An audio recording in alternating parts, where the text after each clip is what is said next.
The factors that contribute to violence exist across the planet. But the reason for our gun violence in this country and the rates at which they happen or it occurs is because it's so easy to get your hand on a gun. So it's not about the guns themselves. Pushing back on guns is not really the approach to take. It doesn't work. But we do need to figure out how to make guns safer and really work to reduce the incidence of people getting their hands on guns who are just not safe or not in a good place. Welcome back to Shrinking It Down, Mental Health Made Simple. I'm Gene Bereston. And I'm Khadija Booth Watkins. And we're two child and adolescent psychiatrists at the Clay Center for Young Healthy Minds at Massachusetts General Hospital. Today, we're going to talk about a pretty heavy topic, and that's about gun violence on our young people. The impact of exposure to gun violence has been an issue for decades, and one that hasn't gotten the attention that it deserves. To add on to that, in the more recent years, the increasing gun violence and mass shootings we're seeing in communities across the country has gotten worse. It all really feels scary and even paralyzing, not just for our kids, but for us as adults as well and parents. Not to mention that we're seeing a lot more in the digital news and social media and the safety preparation that communities take now. Now, I'm thinking of how traumatic the lockdown drills are in schools, responding heavily to swatting or prank calls, which has been increasing. I think there were like over 380 this year, whereas so far since January, it's scary. It's a lot to manage emotionally. Many kids are getting scared to go to concerts, to go to malls, to go to school. And the number of mass shootings seems to be an everyday occurrence. Now, we have a special guest today to help us with this really difficult conversation. Dr. Gretchen Felopulos is a clinical psychologist at MGH.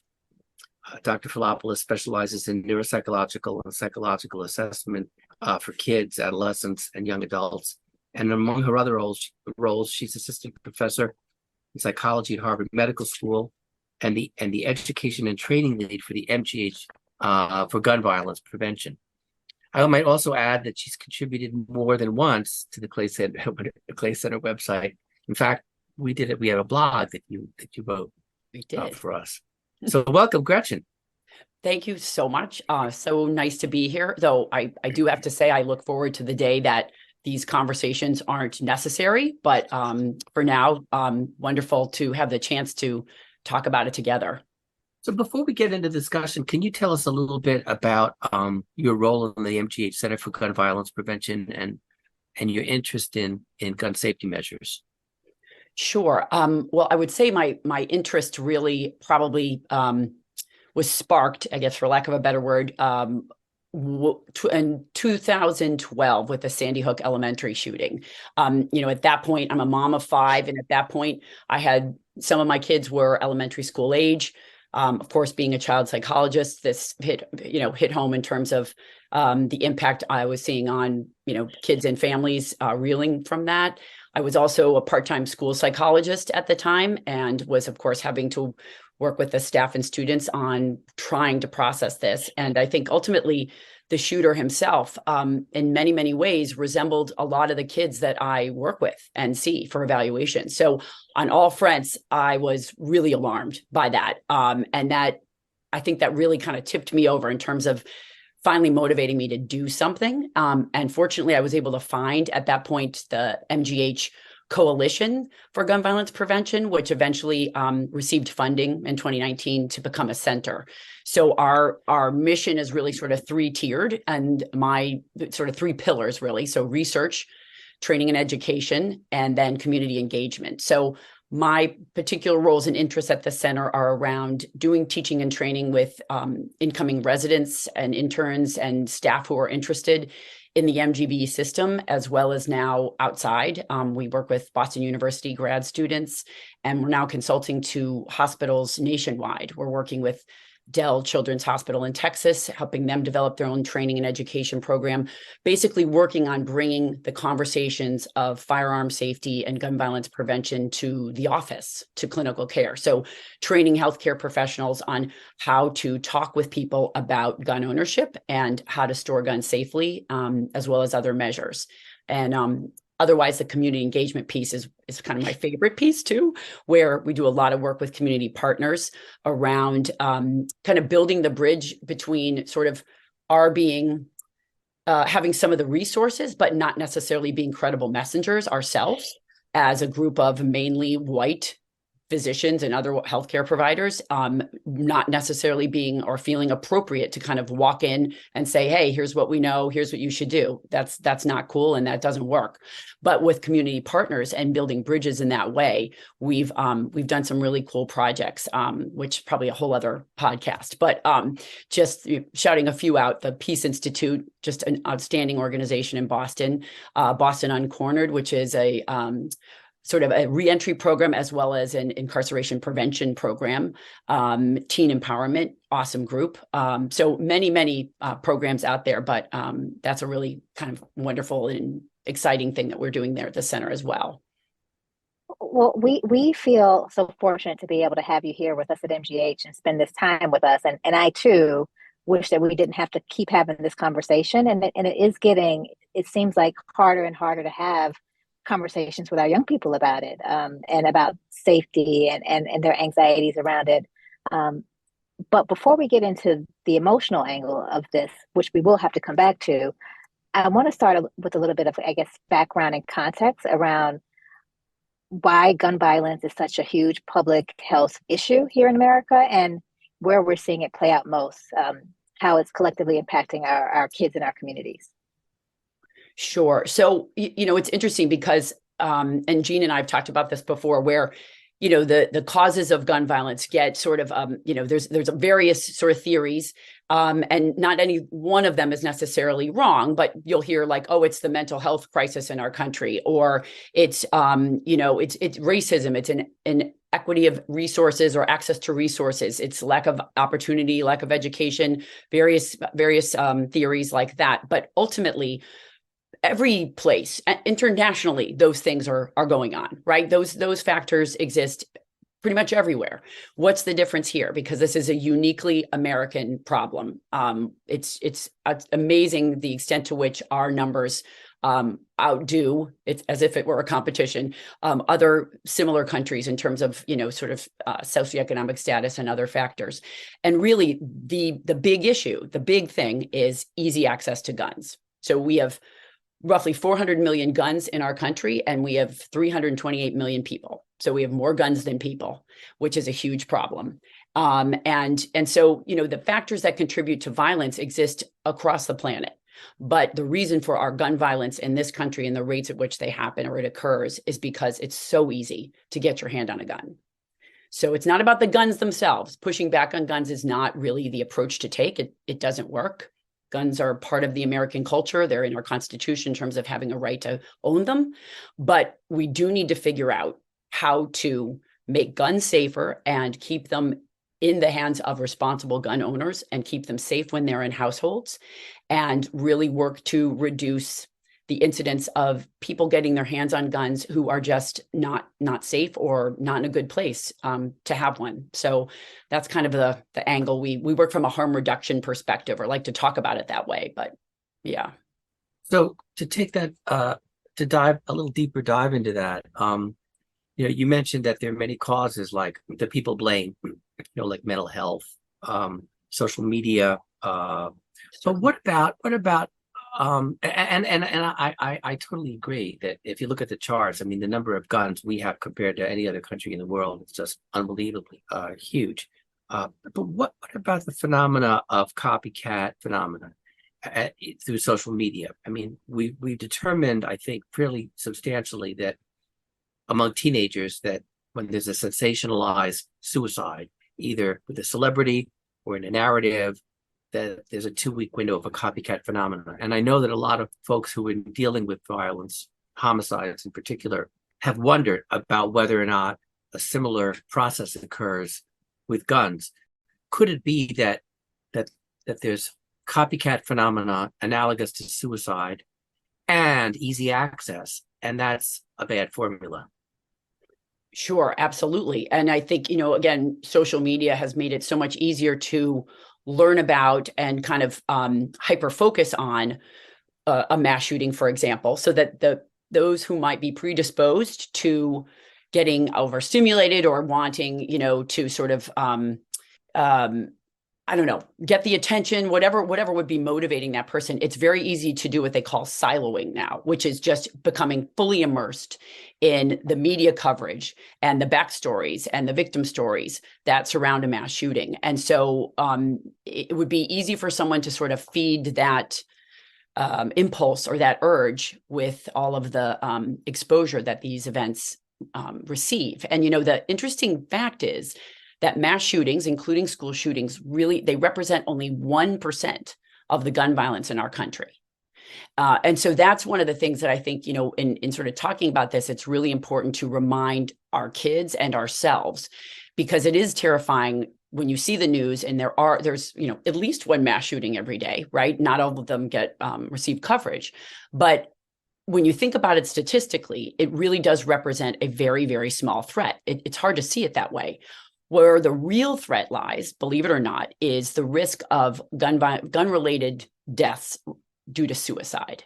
So this kind of brings us back to, okay, we need to make sure that if we do have a gun in the house, that it is safely stored, because most people who attempt suicide are getting their gun from their home. So that's the thing we really, in terms of linking firearms to suicide and knowing that those who attempt suicide with a gun will end up dying 90+% of the time. And those who survive usually aren't in any place to accept intervention or treatment.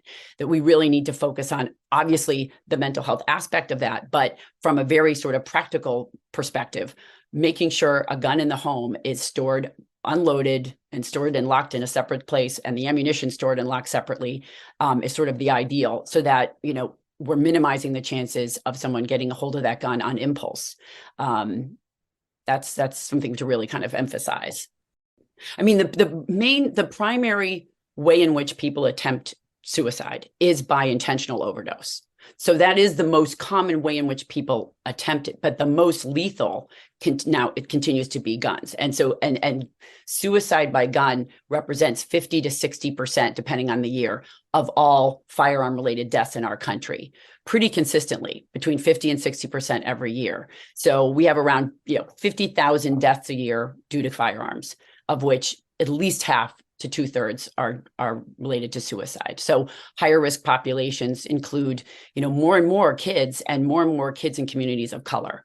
The rates for young Black men and girls, boys and girls, and young boys and girls in Latina population, the risk of suicide, and particularly via handgun via gun is increasing. So those are scary numbers. And I know as parents, that's scary. So, it's important. It kind of circles back to the importance of talking with our kids, being present and involved, not in a helicopter parent way, but in a way that allows them to know you're there for them, and that you will listen and will help in any way you can. What about the statistics on handguns, on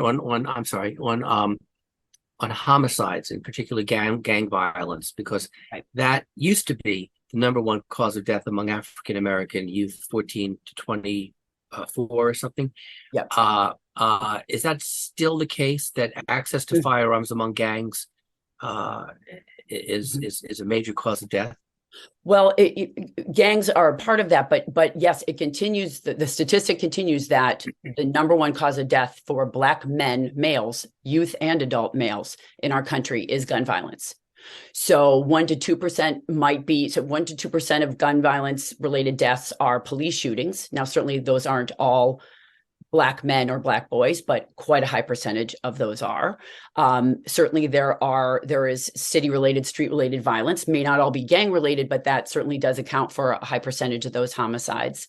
But yeah, and now, as I mentioned before, a portion of those statistics are now related to suicide.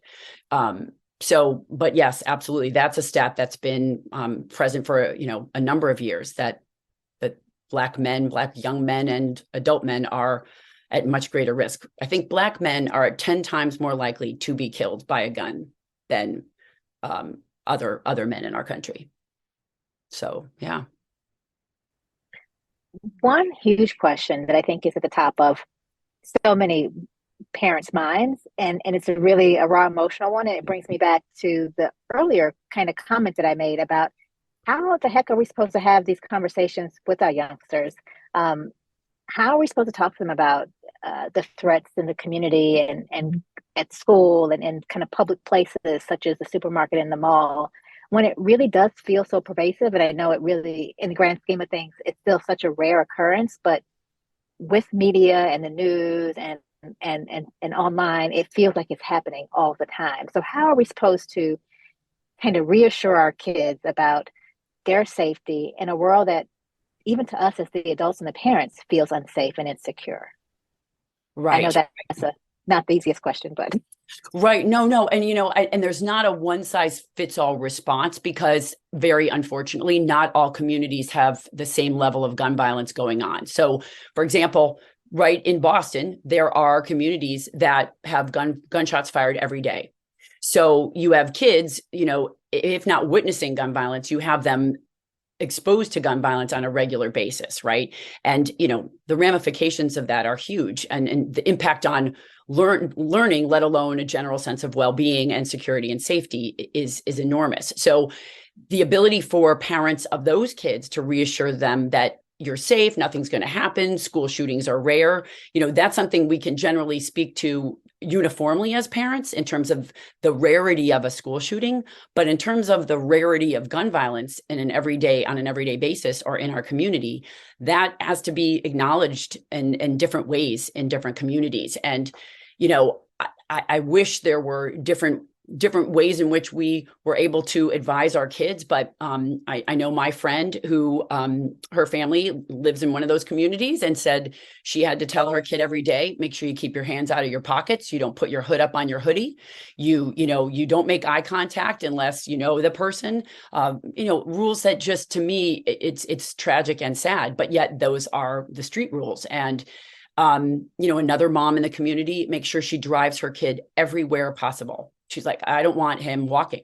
That walking around the street is a risk factor in and of itself. So that's the tricky part, because we wish we could say, don't worry, it's not going to happen to you. And in some communities, for the most part, we are able to say that.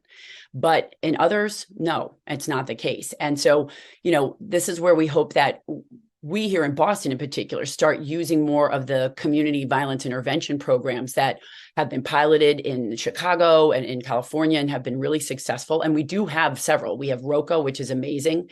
Some of the other programs I mentioned before in terms of like Boston Uncornered and teen empowerment, but we could use more, because as you probably noticed, turning on the news, every single day there's a shooting in our Boston communities. So it is not easy being a parent these days, period, but it's particularly challenging being a parent in communities of color. So I wish I had all the answers, but yeah. no, and that is helpful and also reassuring, because it is the reality that, often parents of color have to have very different conversations with our kids about safety and about what they can and can't do. And it's not right, but it's what we have to do to do our best to keep them safe. Right. That's right. So turning to schools, it's where kids spend most of their time. What should we realistically be expecting of our schools when it comes to gun safety and the anxiety everyone's feeling around this? Not just in terms of emergency protocols of lockdown drills, but what about communicating with families, with students, with each other? Is school a place where we can have some of these conversations and drills? Mm-hmm. But what would you say is the best way of kind of orchestrating what schools can be doing for both the kids, the parents, and the teachers? Sure. Well, I think one thing I've really learned in doing this work is that everything needs to be baby steps. So to come in with one big plan, overarching, sweeping, multi-step thought out outline of how to sort of get the schools on board and the students and the parents up to speed tends to be ill received. So I think in small steps and incremental ways, we can get our school communities and the extended community more informed. And in the same way, I think less anxious. So some of the things we've seen be very successful are, starting with even, school health and safety fairs. So we've gone and tabled at many of those where we, bring information on safe gun storage. We hand out free gun locks. We bring information on sort of mental health services and things like that.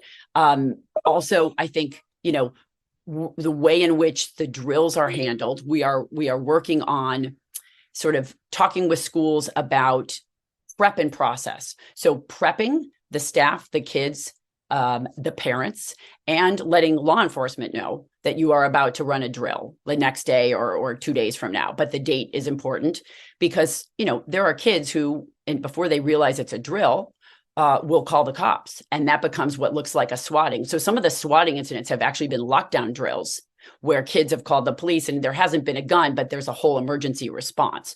So communication is pretty critical for I think, dealing with a lot of the issues that surround gun violence and cause us to be very anxious. So prepping, letting people know in advance there's going to be a lockdown drill.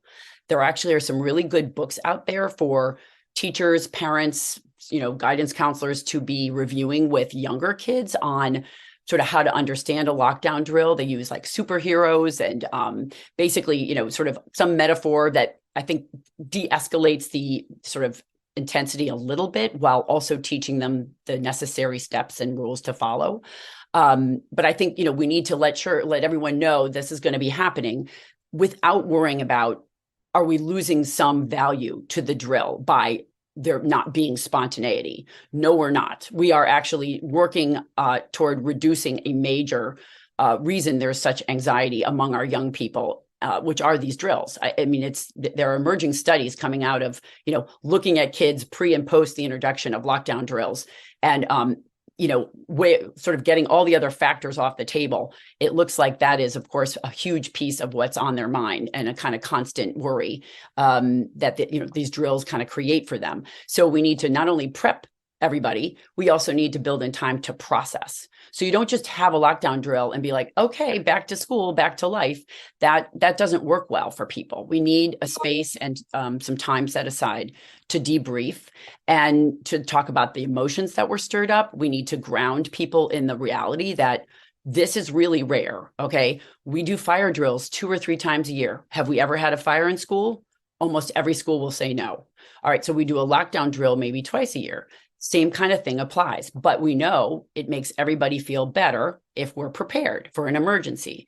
So giving them the facts to kind of ground them afterward, but then also, walking it through and learning from the mistakes that happened and, making sure we're supporting the kids, the staff, and the parents who find this really emotional, traumatic, because, a lot of folks have lost people to gun violence.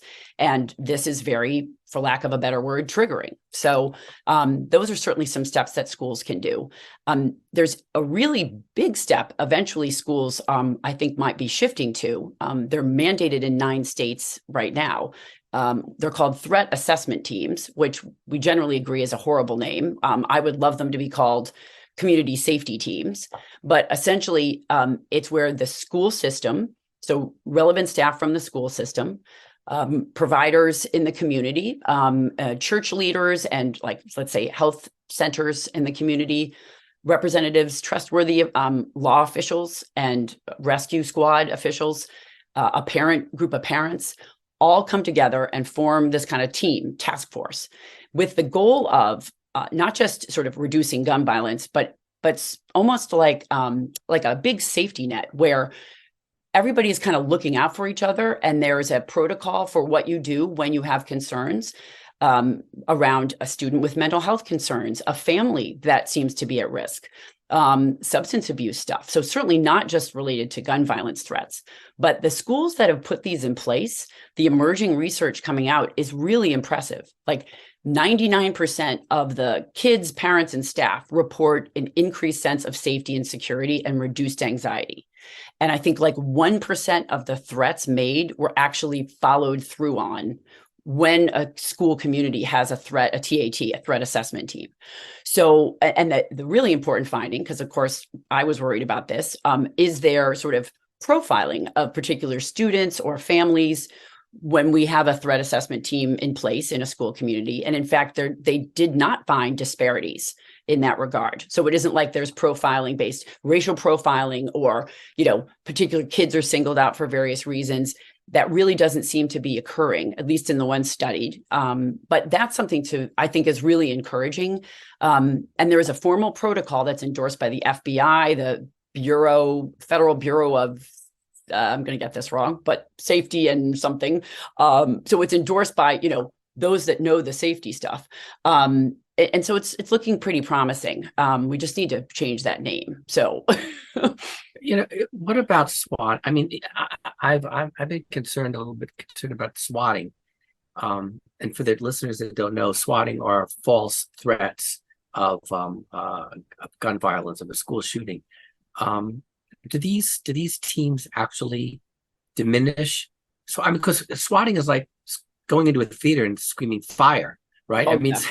There's huge penalties for that which needs to be, I think, talked about constantly, because I think if people knew how much trouble they'd be in when they get caught, not if, when they get caught for doing this, it is so not worth skipping your final exam to call in a gun threat. You know what I mean? It's not. So sorry to interrupt, but yeah. But it's really important for us to also know, and I didn't know, that this also happens as a result of lack of communication and coordination when they have these drills. And I think that is really an important part, because things can happen much smoother and much safely if there's a coordination, and a swatting team comes with all kinds of unpredictability and angst for our young people. But that being said, we have talked a lot about conversations just in this podcast along with you, and here at the Clay Center, we are passionate and feel really strongly about having conversations about all topics, because we think it is so important that we talk openly about mental health issues and what's impacting them. And I think Jean mentioned earlier that she even wrote an article about how do we talk to our young people about gun violence. But my question to you is, how do we talk about have the other conversations with the other people? So not just our family, but our extended family, maybe our neighbors, our friends, about our differences in terms of views as it relates to guns and gun ownership and keeping, one another safe. How do we have those conversations? Because these are much harder to have in a way that is, respectful, that is, can still be passionate, but it still needs to be respectful. It needs to be productive and constructive. We need to be able to listen and hear and respond, as opposed to just being so reactive. So help us have those conversations. It's such a good point. And I think you really hit on something important around the topic of guns and gun violence in our country, is that people tend to avoid them because they feel like, oh, it's so politically loaded. No pun intended. You can't get away from all of the sort of gun related terms in the English language. It's pretty amazing. But I think that's one reason people have been so afraid to engage in discussions. But as it turns out, and this is something I wish the media would cover, year after year after year, when Gallup or whomever does the polling of Americans, regardless of political affiliation, way more than less agree that gun violence is a major problem in our country. So the most recent Gallup poll, 75% of Americans said gun violence is a major problem and a major concern to me, and I would like something done about it. Now, we may disagree on what the something done about it looks like, but the vast majority of us, regardless of where we sit on political sides, see this as a problem that we'd like some action, we'd like something done about it. So I think that's you could think of it as this is probably the most unifying issue in our country right now, is our shared concern about gun violence as a public health crisis. So that doesn't mean you can assume your neighbor or family member is going to share all your values around gun ownership or your feelings about guns. But I do feel like I guess I want to instill in our listeners the confidence that, wow, most people are concerned about this, want to think about solutions, and I can probably have a pretty productive conversation as long as, like you said, Kadisha, I kind of check my biases and I come at this without judgment, and I'm open to listening, because that's the only way we will be able to move this forward. So, yeah. And what can we be talking about that will help us in our sense of safety? Like what kind of conversations can we be having with one another around this? Well, I mean, it might sound so basic, but honestly, I go back to the safe gun storage piece because really, if we think about the fact that most mass shootings occur in the home, like if we use the definition recommended by gun violence researchers and a lot of public health researchers, which is 4 or more people shot in one kind of situation or scenario. So 4 or more people shot in one time in one situation.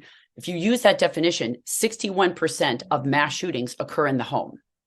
So there we have the issue of a gun in the home stored unsafely, or potentially with a gun owner who shouldn't have the gun. So I come back then, I circle back to making sure I mention that we in Massachusetts and also in 18 other states and the District of Columbia have what's called a red flag law in place. So say you are a family member, a kid, an adult, or you are a former roommate, a former partner. Basically, if you have any kind of meaningful relationship with a gun owner that you're concerned about in terms of his or her safety or the safety of others in that home, you can talk to somebody trustworthy at the local police department, whether it's an officer or the social work team. You can also go to the local courthouse and file what's called an ERPO, extreme risk protection order. And basically, if that's supported, if you have, can basically say there is reason to be concerned and just, you don't have to give a whole sort of like legal document presentation, but basically, I've seen this person, for example, drinking increasingly, becoming more agitated or seeming more depressed, whatever it might be. You can file this petition and they will remove the gun from the gun owner for a period of time. And during that time, that person needs to get help. And in order to have the gun returned, there needs to be evidence that the person has sought treatment. There's been some intervention. They are able to be a responsible gun owner before that gun can be returned. So that's something that I think, most people don't even know exist. In fact, we have a huge PR problem around the fact that we've had an ERPO law, red flag law in place since 2018. And it's so underutilized. In 2021, one of the most violent years on record, Massachusetts filed 8 ERPOs versus New Jersey in 1 year, 2019 to 2020, filed 320, 91% of which resulted in the gun being taken away and a life being saved or multiple lives being saved. We filed 8. So one of my sort of wish list things to do is to get a coffee with Mayor Wu and say, look, hey, can we get some signs on the subways and like some billboards and like some posters in the schools and doctors' offices? Because this is really important for people to know about. It's a safety measure. It's by no means anti-gun. So that's a conversation. These are topics to kind of, I don't know, bring up or think about or toss around with those, you care about. As well as if they happen to be a gun owner, to sort of, just talk with them about, how is it that you make sure with kids in the house or just with people coming in and out that your gun's stored, or I don't know, those kinds of conversations can be, they can be productive and lead to others that might be even more relevant or meaningful.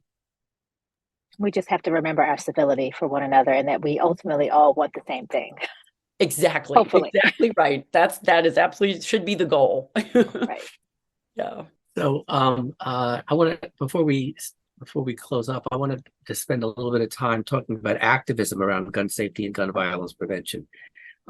It's such an immensely complicated political and issue. But how can our kids feel, a little less helpless, for example, if they participated as activists? I mean, we know that after Parkland, for example, we had a tremendous amount of activism among young people, supervised, but still activism. Mm-hmm. So are there issues or initiatives that the Center for Gun Violence Prevention promotes, and what activities do you recommend for kids to become involved so that they feel like they're doing something, contributing something, and not being helpless victims? Sure. Well, absolutely. And I will give a shout out to March for Our Lives. David Hogg is local now. He's at Harvard. And in fact, it's pretty cool. He is studying the Second Amendment and really trying to understand the history behind our country's present day predicament, so to speak, around gun violence. So he's local now, and it's done heroes work, that organization, and they are very active, alive and well. And there are local March for Lives branches and chapters all through the United States. And so right here in Boston, there's a local chapter. So kids of any age can get involved. And it doesn't mean they have to go to all the marches or they have to raise a ton of money. They can simply be kind of, involved at the email level or at the writing their representative. Kids' letters to the representatives are unbelievably meaningful and powerful. So just because you can't vote doesn't mean you can't make a difference politically. So those certainly would be some things where kids could feel perhaps a sense of, making a difference. Even starting like a peace plan or a peace project at their school, a commitment that will work out conflicts, that we will not turn to violence when we have some, problems with each other or with, family, friends, whatever. Peace packs are kind of a common thing that we see kids initiating in their schools or in their communities. They could volunteer in some of the organizations that directly and indirectly work around or with survivors of gun violence. So the Louis T. Brown Peace Institute is an amazing group organization in Boston that basically supports every aspect of families and friends who are grieving and struggling with the loss of a loved one from violence. So volunteering in any way with them. For parents, Moms Demand Action. There's also Everytown. There's the Brady Campaign. There's the Sandy Hook Promise. So again, not saying this has to be a money, getting involved on a money level. Absolutely can be getting involved on sending out mailings, on showing up to marches or to presentations, or again, writing to your representatives and your politicians, legislatures, the people who really are going to hopefully represent us where it counts. Right now, there is a really big disconnect between what the people of our country want and what the politicians seem to be doing or not doing for us in terms of violence reduction and gun safety. So kids, adults, everybody can really make a difference in that respect by just letting the people who need to know how we feel and how concerned we are. There is so much still left to do, and there's so much that each of us can do. Our young kids, our teenagers, and us as the adults. And this has been so incredibly helpful and enlightening to hear that we're not helpless, because sometimes it does feel like with all of this going around, it feels like you kind of feel like, I think maybe Jean said, you feel paralyzed, you feel helpless. And this is really empowering and enlightening, and I appreciate your time. Is there anything that we haven't talked about that you really feel strongly that we should touch upon before we end? Well, I guess I'll shout out that even though our listeners can't see me, I'm wearing orange in honor of June being Gun Violence Awareness Month. And I think it's important to know where that came from. The Wear Orange campaign started in honor of Hadia Pendleton. She was a 15-year-old Black teenager in the Chicago area who, the week before, in January of 2013, walked in Obama's second inaugural parade, and a week later was shot and killed in a playground. So her friends started this campaign of Wear Orange because it's the color that hunters wear to protect themselves when they're out in the woods. So it's just, I think, a shout out to this being a month where we want to really do what we can do and start doing what we're not doing to make a difference with this problem, because I know it really affects all of us. We have collective trauma at this point, and we need to really start taking care of ourselves. So, yeah. Well, it's important. I mean, I often go, or in the past, I've often gone hiking in the woods, and they're during bow and arrow season as well as gun season. mm-hmm. It's very reassuring to see somebody in orange, because it you know what's going on. Exactly. And wearing it feels safer. So yeah. Oh, absolutely. Right. I even got one from my dog in the past. That's smart. Well, so in closing, Gretchen, what's something you're looking forward to this week? All right. So actually, right after this, I am doing a school nurses training with Northeastern School Nurse Academy program. So there are school nurses in training, and we are doing a pretty cool practice run where we kind of do an overview of a lot of what we've just talked about, but then they get the opportunity to role play and practice conversations with actors that we hire from this amazing program, NECS in Boston, so that they can sort of just get their feet wet in trying out how to raise this topic with families and kids and how to manage a range of reactions and responses. So that's a 2-hour training I'm looking forward to actually right after this. Thank you so much. I really so appreciate your time and the work that you're doing. It's so invaluable. Well, thank you. Likewise to all of you. Seriously, the work you all do, it's not just on this topic. You guys spread your wings wide. So thanks a lot, Gretchen, for joining us today. And thanks everyone at home for tuning in. We'll see you back here on the next one, on the third Thursday of next month. And if you like what you've heard, leave us a review.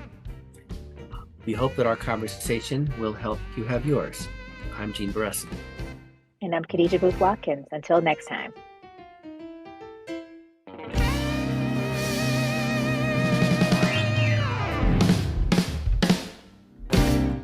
I'm going to get out my orange t-shirts. Yes. All right. Good color on you, Gene. I didn't know that background. That background is that's really cool in terms of the reason for the color. Right. No, it's very meaningful. Yeah. Orange is one of my favorite colors, so I'm excited.